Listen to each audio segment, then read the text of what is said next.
তবে ধরে থাকবা, দুই হাত দিয়ে ধরে থাকবো, বাহিরেও যেন দেখা যায়। হ্যাঁ, আমরা এখন পার্কিং থেকে গাড়িটাকে বের করব। আমরা আস্তে আস্তে এই যে ব্যাগে দিচ্ছি, ব্যাগে দিয়ে হ্যাঁ হয়ে গেছে ব্যাগে দেওয়া। এবার আমরা ডানে কেটে নিলাম, ডানে কেটে একটু বাঁ পাশের জায়গায় বেশি করে নিব। আস্তে আস্তে আস্তে আস্তে করে আমরা একটু সময় নেব যে দুই পাশে গাড়ি আছে কিনা, দুই পাশে একটু গাড়ি ভালোভাবে দেখা,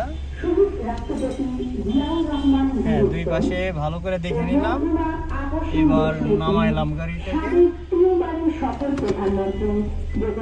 আর সোজা দ্রুত আমাদের পজিশনে ঢুকে যেতে হবে, তা না হলে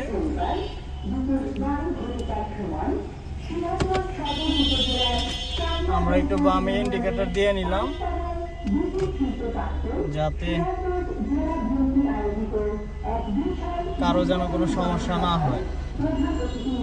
হ্যাঁ, আমাদের কি করা শেষ, আমরা এবার যাই গেটটা লাগাবো।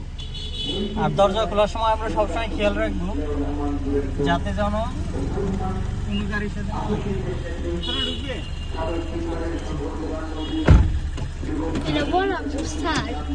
তাই প্রতিদিন সন্ধ্যাবেলা পড়াইতে আসে এই সময়। তোমার বড় অপুর ছাড়, তোমার টিচার কি বাসায় আসে? না, প্রাইভেটে যাওয়া লাগে।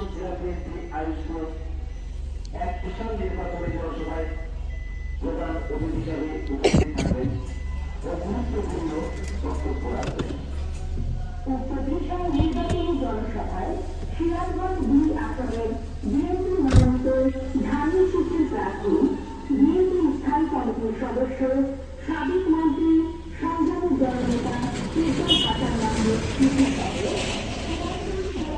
সকল নির্বাচনী আসনের বিএনপির মনোনীত ধানের শীষের সম্মানিত প্রার্থীগণ উপস্থিত থাকবে। নির্বাচনী জনসভায় সভাপতিত্ব করবেন সিরাজগঞ্জ জেলা বিএনপির সম্মানিত সভাপতি সাবেক জাতীয় সংসদ সদস্য রুমানা মাহমুদ। 31 জানুয়ারি শনিবার বিকেল 12টায় ব্রিটিশ শিল্প চার্চে বিএনপির বিশাল নির্বাচনী জনসভায় জনগণে যোগদান করুন এবং ঠিক আছে, থ্যাংক ইউ বন্ধু।